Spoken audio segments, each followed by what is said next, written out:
O que eu sou contra? Eu sou contra usar o altar de Deus para a campanha. Eu sou contra usar o altar do Senhor para doutrinação política, porque a gente está fazendo a mesma coisa que a esquerda faz. Não estamos criando pessoas livres para pensar, estamos criando pessoas que vão ser doutrinadas a falar, a dizer e a pensar aquilo que eu quero que elas fazem.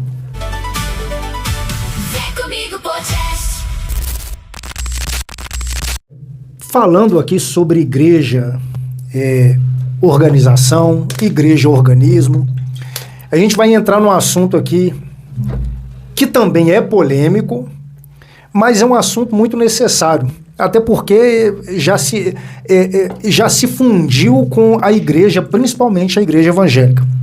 O que acontece? Depois de 2018, parece que a igreja evangélica ela se fundiu muito com a política. Até antes do movimento Bolsonaro ou bolsonarismo, a gente ainda conseguia ver assim, não, a igreja de fulano de tal é mais envolvida com política, mas a igreja de Beltrano já não é tanto. A gente conseguia distinguir quais ministérios, quais igrejas que eram envolvidas com política ou não, mas depois do bolsonarismo, e até mesmo o pastor Silas Malafaia, como, se eu não me engano, e eu até o considero, não sei se outros pastores consideram, ele é o líder religioso que ele acaba, vamos dizer assim, que ele representa praticamente a igreja evangélica brasileira. Então, dá-se a entender, pelo menos eu, quando assisto algum vídeo do próprio Silas Malafaia ou qualquer notícia, quando o pastor Silas Malafaia ele dá alguma declaração, a impressão que dá é que aquela declaração, todas as igrejas evangélicas também estão assinando embaixo aquela declaração, mesmo que não estejam, mas o que dá a entender é isso. Ou seja, a igreja evangélica, o meio gospel, ele se fundiu com a política. E a gente acabou vendo, por causa disso, uma grande rejeição por muitos membros. A gente sabe que a igreja, como organização, para os seus líderes, os pastores, para muitos deles, os privilégios que acabam vindo junto com apoio político, com aliança com o político, acaba sendo muito bom. Mas eu tenho visto que os membros em si têm rejeitado muito e têm batido muito nessa questão desse envolvimento muito forte, muito assíduo da política com a igreja. E eu quero saber de você, o que você acha, até onde a igreja tem que se envolver com política, ou se ela não tem que se envolver com política, até onde é interessante a igreja ter pastores que são candidatos ou que são hoje representantes aí da Câmara, ou do Senado, ou qualquer outro viés político. Explica para mim o que você acha da política na igreja e esses pontos que eu coloquei sobre pastores políticos, um membro que é candidato, um membro que se torna político, um pastor também. O que você acha disso? Bom, a gente primeiro tem que entender que a esquerda brasileira é diferente da esquerda originária da Revolução Francesa de 1714. Quando eu pego aquela esquerda que nasce ali na Revolução Francesa, a que eu chamo de esquerda raiz, as suas pautas são bem significativas em prol da população. Muito envolvido no contexto daquela época, num contexto de doença, no contexto de miséria, no contexto onde as pessoas estavam morrendo, sofrendo, e a alta classe, a classe burocrática, o clero e os duques e os reis viviam num contraste completamente oposto. Tanto é que a Revolução Francesa nasce para derrubar o rei da França. Quando, no passar dos anos, você vai ver o desenvolvimento da esquerda, você tem um caso muito diferente no Brasil. A esquerda brasileira, ela não é uma esquerda que defende as pautas revolucionárias de 1714. É uma esquerda que defende o seu próprio ego e domínio. Tanto eu tenho críticas fortes à educação vinda de Paulo Freire, porque ela instituiu na nas escolas brasileiras, não pensadores, mas militantes. Vou dar um exemplo que eu sofri. Eu estava na 7ª série, 2007, 2008, não vou recordar mais ou menos um ano, mas é entre esses. Tive uma prova de história, essa prova de questões abertas, e era sobre a crise de 29. A professora colocou uma pergunta muito preocupante. Ela colocou uma pergunta seguinte: qual foi o único país do mundo que não sofreu com a crise da Bolsa de Nova York em 1929? A resposta certa seria nenhum. Porque todos os países, inclusive a União das Repúblicas Socialistas Soviéticas, foram afetados pela crise de 29. Só que a resposta que ela queria que colocasse na prova era o RSS. Na correção, ela foi e veio explicando que os países comunistas, eles não são atingidos por aquilo que é capitalismo. E na explicação dela, ela colocou o capitalismo como malvadão, como o sistema errado, e deixou o socialismo como algo correto. Só que quando você vai na prática da esquerda brasileira, eles pregam o socialismo, mas eles vivem no capitalismo. Eles entenderam que a escravidão pela necessidade é muito mais importante do que a escravidão pela força, igual a gente tem os relatos da história. Continuando o desenvolvimento. Então foi criando pessoas onde tem esse pensamento, que é um pensamento completamente errado. E nisso vão criar-se pautas que vão para confrontar literalmente a Bíblia. Que pautas são essas? A pauta do aborto. Onde qualquer pessoa pode fazer o que quiser, se gerou um aborto, vai lá e aborta. Na minha opinião, um aborto é um homicídio.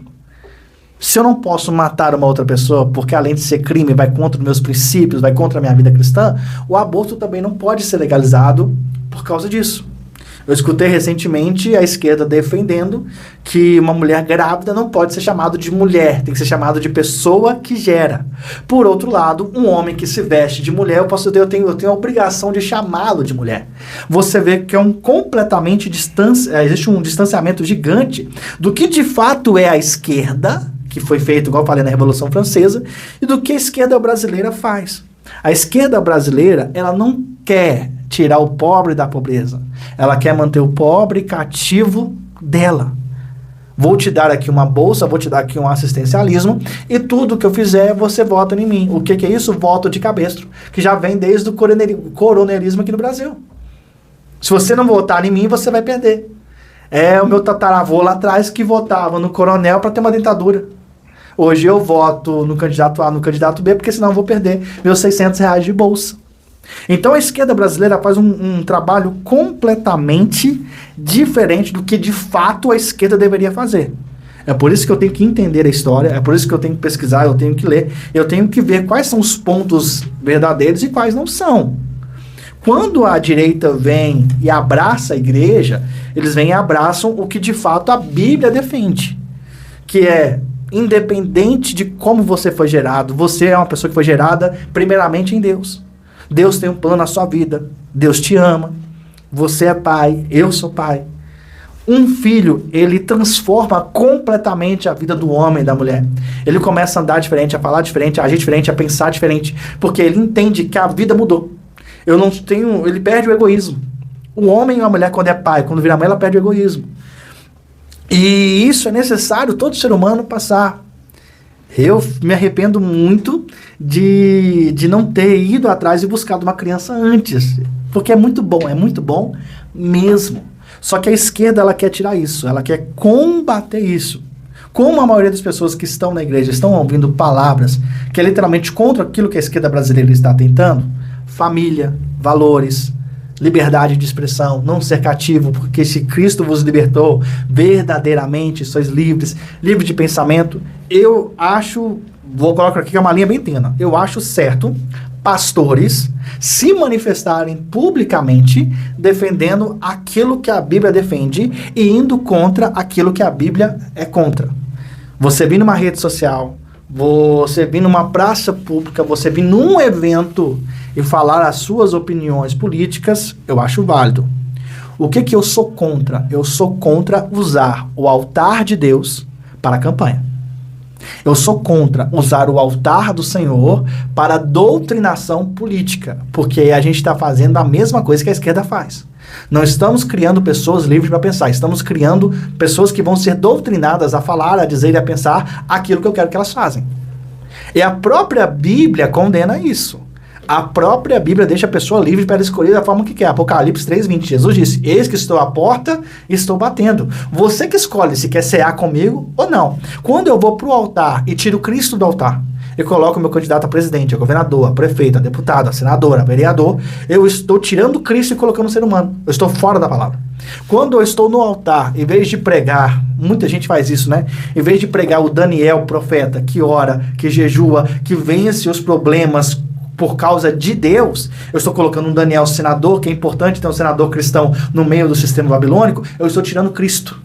Eu estou colocando o ser humano e eu estou tirando Cristo. É por isso que é uma linha bem tênue. O pastor, ele tem e ele deve se manifestar. É por isso que existem ferramentas para isso. Existem Instagram, Facebook, existe podcast. Existem inúmeras ferramentas para você manifestar a sua opinião política. O altar é o lugar onde a palavra de Cristo deve ser pregada. Independente de direita ou esquerda, independente da minha visão, independente se eu voto em lado A ou lado B, a palavra de Cristo ela tem que ser pregada no altar. Altar não é lugar para fazer campanha, altar não é lugar para fazer comício. Altar é lugar onde se prega a palavra de Deus. E em relação aos cargos, acredito sim que um pastor possa ser vereador, possa ser deputado. Porque aquela cadeira já está lá. Aquele lugar já está vago. E não existe nenhum lugar vago que não será ocupado. Se ele for ocupado por um pastor, se ele não for ocupado por um pastor, pode ser ocupado por um pai de santo, pode ser ocupado por um padre, pode ser ocupado por uma pessoa que é ateia. Ou seja, aquele lugar vai ser ocupado. Se existem pessoas com índole cristã, com valores cristãos, e que são capacitadas àquilo, por que não? O que eu não posso é misturar. Eu sou pastor, mas eu não vivo pela igreja, eu não tenho um salário da igreja. Eu tenho meu trabalho secular, eu tenho a minha empresa secular, só que eu não faço mistura. Eu não chego no altar, abro minha Bíblia e falo da promoção de Porto Seguro. Viaje para Israel na minha caravana. Eu não posso fazer isso. Se eu não posso subir no altar e fazer uma propaganda política do meu negócio, eu também não posso subir no altar como político e falar das comissões, e falar dos votos, e falar das eleições, e falar do que o político deve ou não fazer. Isso é coisa para fora altar. Altar é Cristo. Um altar sem Cristo é um altar vazio e que te leva a passos largos para longe da vontade de Deus.